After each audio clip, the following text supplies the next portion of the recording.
But the most fascinating case was cited by Clementine Churchill in her autobiography. And apparently in 1941, while the Blitz was going on, Churchill had been given a brand new armoured car. And he didn't like this new armoured car and refused to travel in it. But one evening, he suddenly decides, out of the blue, that he would like to go and have a look at what is happening in terms of bomb damage in West London. And he calls his driver and he says, right, we'll take the new car with us. I want to go out to Kingston and have a look at what's happening out in Kingston. The driver brings the car round and parks it outside number 10. Churchill walks out and the driver gets out and opens the car door for Churchill to get in.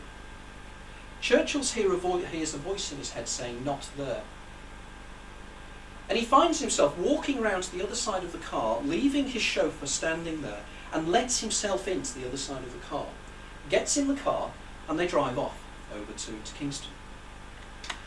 On the way back, he's driving through Tolworth and a bomb went off on the right-hand side of the car. The explosion was quite strong and it made the car lift. But because of Churchill's weight, he counterpoised the explosion and the car landed back down again on four wheels. He was subsequently told that had he been sitting on the other side of the car, his weight would have added to the explosion and that side of the car would have been lighter because Churchill was quite a bulky man. The car would have flipped over. And if you know that particular part of the A3 where he's driving along, it's raised. So effectively he would have gone over the top and Churchill would have probably been killed. But clearly there was something that warned him. Something that was instinctive within himself. And when he got back that night, he mentioned this to Clementine. And he said, it's yet again this something that guides me, that saves my life time and time again. The guy down here is Guy de Maupassant. And if anybody knows the stories of Guy de Maupassant, one of his most famous stories is something called The Hauler. And in The Hauler, again, there's a preoccupation with doubles. I've subsequently found out that for the last 3 years of Maupassant's life, he was convinced that he was two people. He was convinced that when he was writing, there was somebody sitting next to him all the time that was mirror imaging the things he did. It disturbed him to such an extent that 2 or 3 occasions he contemplated suicide over this. The guy in the middle is Rudyard Kipling. Now, I've always loved Kipling stories ever since I was young. But I never realised that Kipling had some very, very curious things happen to him in his life. He used to have very, very strong déjà vu sensations. But he was also convinced that most of his short stories, the plot of, or even the full storyline, had been dictated to him by a being in his head that spoke to him. He called this being his Daemon, exactly the same terminology I use. He claimed that the Daemon used to come to him and used to manifest itself to him and used to actually convince him to do certain things in certain ways. I'll give some examples of this. Kipling is walking in his garden one day and the Daemon manifests itself and it says, "I've got an idea, we should write a story about the Norman invasions, you've never done that." Kipling turns round, Kipling's eidolon, for want of a better term, turns round and says, "Yeah, that's an excellent idea. Maybe I should do that." So he goes away and he starts writing a story which ended up being called the Old Men of Pevensey. And it's set in Pevensey Castle during the Norman invasions. And what he did was he had his characters in the top of this tower here in Pevensey Castle.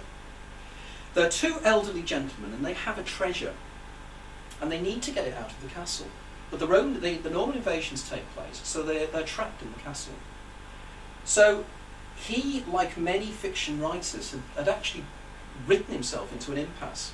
He had his characters trapped and he couldn't get them out. The Daemon manifests itself and says to him, "I know what you can do. Make out that there is a sea well in the wall of the room you have placed them in. You can have them discover the sea well, climb down it, and swim to safety carrying the treasure." Kipling turned round to the Daemon. It's funny the way he had these conversations with this being. But he turned around and he said, "Well, that's not really possible because I know for a fact there isn't any sea well in the castle." The Daemon said, "Well, just go ahead, write it anyway." So he did. Now, I think he wrote that story, around 1913. In the mid-1930s, there were excavations done on Pevensey Castle, and they found the seawell in the wall, in the room where he based his story. Again, you don't have to take my word for this. You can actually read that directly from his autobiography, which is called Something of Me. He turned around and he said, "It was clear to me that whatever this being was, it had done this as a joke. It had deliberately set in my mind something that nobody knew about at that time, as a kind of a nudge into the ribs to say, I know things that you don't know." But that wasn't the only thing that this being used to do for him. He also wrote a story called On the Wall. And on the wall he placed the 7th cohort of, I think it was the 13th Legion, on the wall. This was just something he did. He didn't know that that group had ever been there. He just placed it there as a literary device. He wasn't writing history, he was writing fiction. Also, in one of the sequences in the story, he has the characters using a particular form of killing arrow. Again, it was a complete guess on his part. He had no idea whether the Romans used that particular form of killing arrow. Again, many years later, a group of archaeologists contact him, and they say, "You might be interested to know that we'd be doing excavations on the Roman wall where you placed your particular group. And we found Roman killing arrows, exactly the ones you described. And it's the first time we've ever discovered these in England. They were only ever used in Italy and in southern Europe. And yet suddenly you were right about this." But it got curiouser, because they said, but not only this, but we found a wall plaque and a rubbing. And the rubbing mentions that the 7th cohort of the 13th Legion had been based here at that time. Now, as Kipling himself said, he said, how could I have known something that even the archaeologists didn't? How did I automatically decide, or how did my Daemon know that this thing was about to occur? And he yet again said it clearly was something of me pulling my leg in one shape or form. So we have evidence here that sometimes precognitive things can happen. What I wanted to know was, it's all well and good with anecdotal stories, but what I wanted to do is to find out, is there any neurological reason for this? Is there any evidence from empirical science that this duality may actually occur and be around? After reading many books on the subject, I found that there are certain things that link. And I suggest that the lines of communication between your own higher self, your Daemon, and your everyday self, the Eidolon, is dependent upon certain structures in the brain and how your brain is structured. I'll come into detail later of exactly what I think is the agent that does this, but beforehand I'll give you some clues as to how this is manifested itself within neurological law. I argue that most normal people, and I use the normal term in the sense of the statistical majority, nothing more, do not experience the idea that they have any form of duality, except under certain circumstances, which I'll come into later. However, there are certain neurological conditions that do start opening up these channels. And I suggest the first area is migraine. And I'm talking here about classic migraine rather than standard migraine. And by classic migraine, I mean the migraine that actually manifests itself with an aura before the full headache. And indeed, I get classic migraine, and I haven't had a headache for years, but I get the aura beforehand. And I go partially blind, and I slur my words and everything.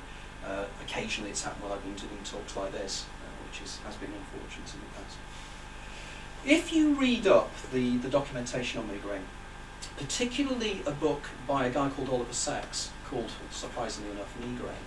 Now, Oliver Sacks, you may be aware, is the guy that wrote the book The Man Who Mistook His Wife for a Hat, which is a classic neurological book. And also he was the guy that wrote Awakenings, which Robin Williams was in the movie about. In the book, he cites example after example of individuals who, during pre-migraine aura situations, find themselves to be precognitive.